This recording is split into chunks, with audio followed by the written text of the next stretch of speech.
It's Friday, the day that Jesus asked not to come, when he was in such anguish that he sweat drops of blood. What was the start to this good day?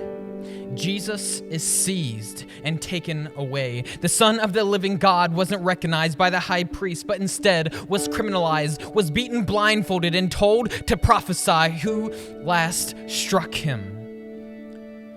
He was found to have no fault by saying who he is, condemned by Caiaphas for saying that he will be seen at the right hand of the Father in heaven. With that, they spit and slapped God incarnate.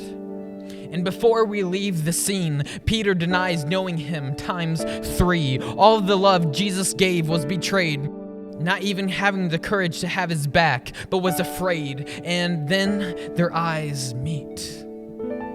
The same friend who said that he'd be there till the end turned from Christ and fled. It's only still morning. It's 6 a.m. and the good teacher is brought before the representative of Caesar. A man tasked with keeping the peace did so through fear by nailing people to trees. But when confronted with Jesus, he could find no fault, for he had not broken any Roman law. Not one flaw to the king he could attribute, but the Jewish leaders raised their dispute because they had no right to execute. At the moment that he heard that he was a Galilean, he had Jesus taken to Herod. Herod wanted him to perform signs for amusement, questioned him, but Christ gave no answer. So he dressed him in elegance, then mocked and slandered, but could not find any fault. Back before Pilate, they put Jesus again, and the verdict remained the same. To appease the mob, he had God flogged. The soldiers took him away and forced on him a crown of thorns, dressed him in a purple robe, and mocked Emmanuel by saying, "Hail, King of the Jews."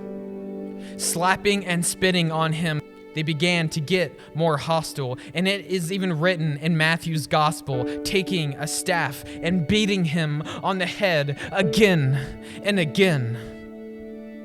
Stripping Jesus, they put his clothes back on him. Pleading with the crowd, Pilate wanted this trial to be resolved, but all he got in response was, "Crucify him! Crucify him! Crucify him!" With one last question, he asked, "Shall I crucify your king?" Before them was the Son of God, the promised Messiah, the one true King of creation. Their leaders agreed and then said to the speaker, "But we have no king but Caesar." So Pilate handed Christ to be crucified, made to carry his own execution device. Jesus' broken body's strength couldn't suffice. So another carried his cross.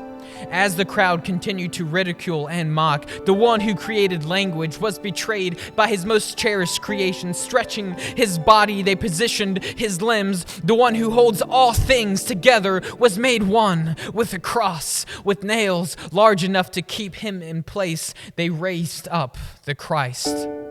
The time's only 9 a.m.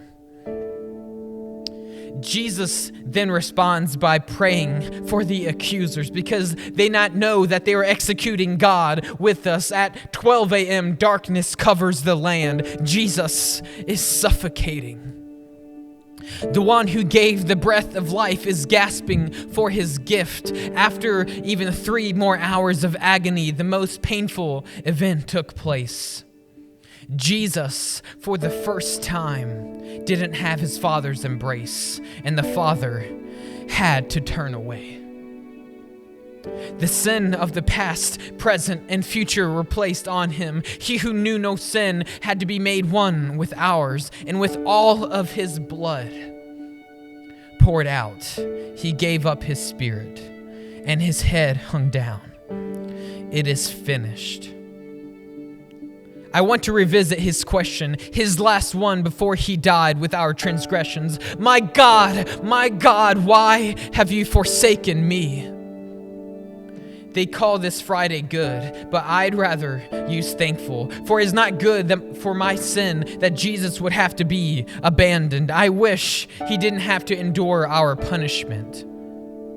My punishment. Your punishment. How is that good?